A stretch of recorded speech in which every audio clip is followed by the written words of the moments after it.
Entre 0 e 9, qual a nota dessa história?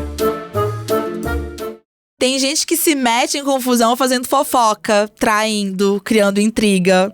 Mas também tem gente que entra num barraco familiar simplesmente por fazer um bolo. Pois é, gente, é isso mesmo. Um bolo. A história de hoje é sobre um rapaz que quis ajudar a irmã.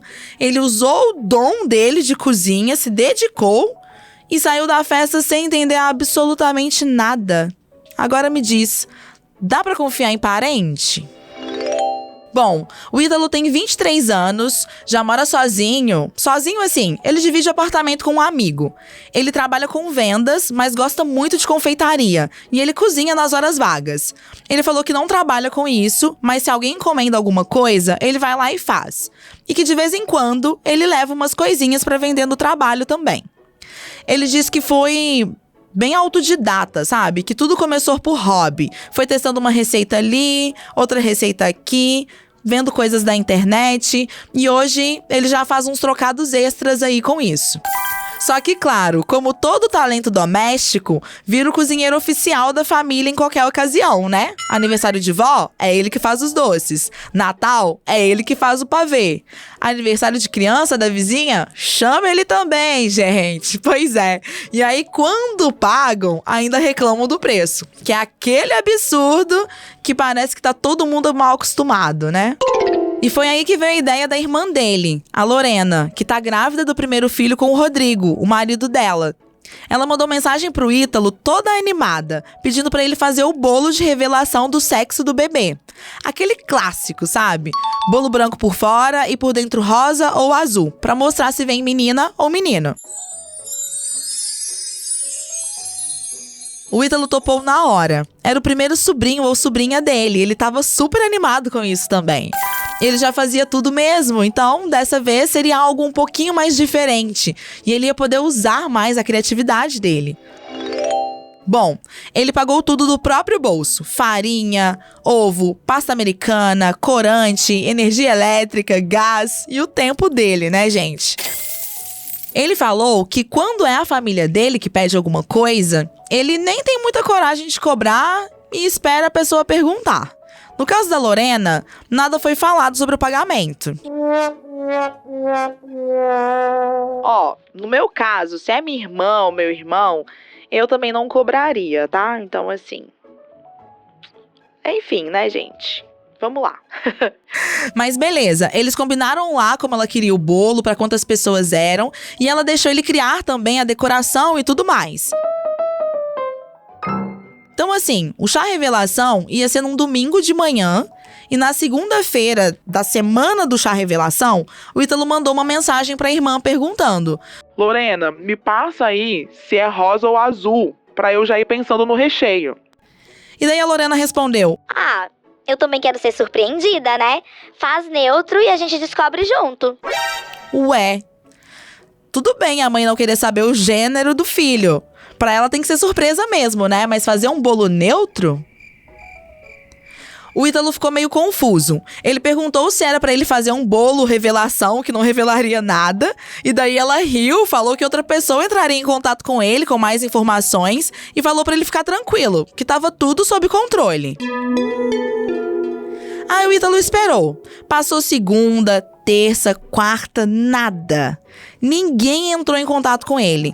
Lá pela quinta-feira, ele mandou mensagem pra Lorena. Ei, ninguém entrou em contato comigo ainda pra falar sobre o sexo do bebê. Eu preciso saber como que eu vou fazer o recheio do bolo. E ela, do alto da tranquilidade dela, só respondeu: alguém já tá resolvendo isso, relaxa. Como ele não queria ser chato e ficar pressionando grávida, até porque ela parecia muito de boa com a situação, ele achou que talvez, sei lá, a revelação não ia ser o bolo, ia ser de outra forma. Já que a Lorena disse que alguém estava resolvendo isso, ele decidiu seguir, fazer um bolo neutro mesmo. Branco por fora e bolo por dentro. Aí, gente, chegou o sábado. O chá revelação, ele seria no domingo de manhã e nada. Ninguém avisou cor nenhuma, ninguém deu sinal de vida. E como ele tinha que estar com o bolo pronto pro domingo de manhã, ele precisou improvisar. Ele até falou que ele pensou em misturar rosa e azul e fazer uma brincadeira de que ali não tava a resposta. Mas ele não sabia em que momento esse bolo seria cortado, né? Então, se fosse depois que fizessem a revelação, aí não ia fazer mais sentido. Então, ele fez o que ele achou mais sensato. Um bolo todo branco. Totalmente branco. Cobertura branca, sem detalhe nenhum de cor. Por dentro, massa de baunilha normal e cor de bolo normal. A única decoração eram umas nuvenzinhas de pasta americana em cima. Bem delicadas. Só pro bolo ter algum enfeite.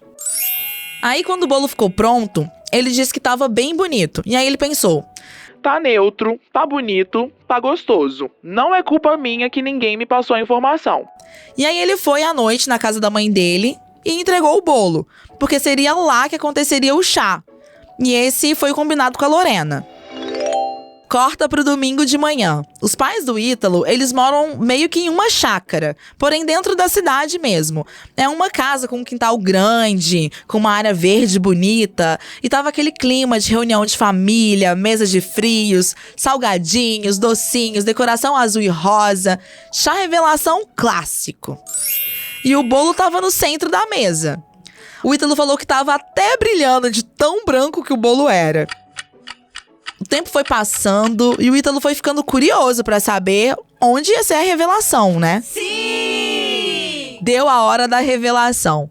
A Lorena e o Rodrigo foram até o bolo, faca na mão, sorrisão no rosto, todo mundo filmando, super apreensivos pra saber. Aí eles cortaram o bolo e viram que o recheio era cor de bolo, massa normal. Ué...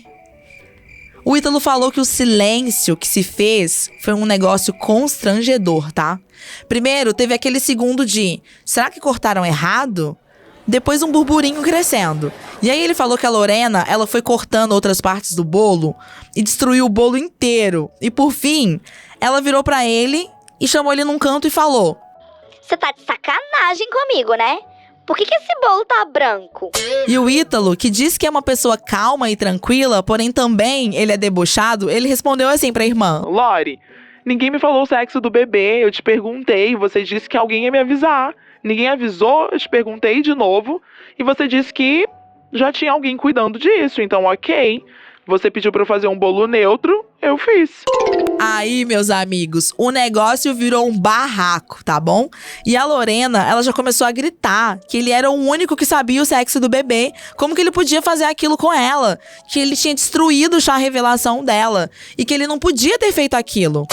O Ítalo falou que ela até veio com um papo de gravidez de risco e que ele tava só piorando a situação. Mas que aquilo era mentira. Não tinha nada daquilo não, sabe? Enfim, ele tentou argumentar de novo, mas já era bem tarde, gente. A essa altura, a mãe dele já tava com os braços cruzados do outro lado da festa, olhando pra ele ali com reprovação. O choro dela já tinha até sumido. E depois daquilo, foi só ladeira abaixo. A mãe chamou ele de irresponsável, disse que ele envergonhou a família, que parecia que ele queria estragar o momento que os outros parentes mais próximos começaram meio que intimidar ele, sabe? Culpando ele, falando que era um absurdo tudo que ele tinha feito. E sabe o pior? O pior é que ninguém na festa sabia o sexo do bebê. Oi? Nem a melhor amiga da Lorena, nem a sogra, nem o Rodrigo, ninguém, gente. Nem a mãe deles. E ela ficou batendo na tecla de que o único que devia saber era o Ítalo, que ele tava fingindo que isso era coisa dele. Fazendo ele se passar de doido, gente. E teve gente que acreditou, tá? Muita gente, inclusive. E ó, no fim da festa, a família tava toda brigada com o Ítalo. Ele foi embora com a sensação de que tinha feito tudo certo, mas que ele virou o vilão do nada. E o pior, sem receber nenhum real pelo bolo, com o nome na boca do povo e ainda sendo acusado de sabotador de chá revelação. E conversando com o Ítalo, ele falou que até agora ele tá sem entender como que ninguém sabia o sexo do bebê naquela festa, gente. A irmã dele, ela não responde mais. A mãe também tá meio estranha. E ele fica relendo as mensagens da irmã e é aquilo mesmo, tava tudo certo. Alguém sabia, mas quem? Ele não consegue entender ainda como que tudo isso aconteceu. E faz pouco tempo que essa festa aconteceu, tá? Então, ó, ele tá esperando a poeira baixar pra ver se consegue conversar com a irmã e entender essa loucura toda, porque pra ele tudo isso foi uma loucura. Então, Ítalo, depois que você conversar com a sua irmã, volta aqui pra contar pra gente a continuação dessa história, viu? E aí, me diz, você acha que o Ítalo foi errado? Ele devia mesmo ter inventado alguma coisa, colocado uma cor aleatória, chutado o sexo do bebê? Ou ele fez o certo, sendo honesto até no fim e não querendo pressionar a irmã? Será que esse povo tá tão acostumado com mentira que quando alguém age com responsabilidade parece que tá errado? Gente, que loucura, né? Pelo amor de Deus. Assim, eu sou uma pessoa que gosta das coisas muito esclarecidas. Então, eu, no lugar do Ítalo, eu teria confirmado com a irmã até a sexta à noite, no sábado, só pra garantir mesmo, sabe? E assim, eu ainda mandaria uma mensagem pra ela pra falar, ó, minha querida, como ninguém entrou em contato comigo, eu vou seguir a sua sugestão e fazer um bolo neutro, tá bom? Sem cor. Não tem aqui a revelação do sexo do bebê. E olha, na hora da festa, eu ainda mostraria essa conversa com a irmã pra ela e pra todo mundo, porque pra mim tá claro que rolou uma falta de comunicação aí. E assim, no fim das contas, o que é mais grave? Errar tentando agradar ou ser crucificado por fazer o que é certo? Por hoje é isso, e se você tiver histórias que queira que a gente conte aqui, mande no entre 0 e 9 podcast@gmail.com. Vou repetir, hein? Entre número 0 e número 9 podcast@gmail.com. Beijo e até a próxima! Queremos saber a sua nota. Entre 0 e 9 é uma produção D1 Estúdio.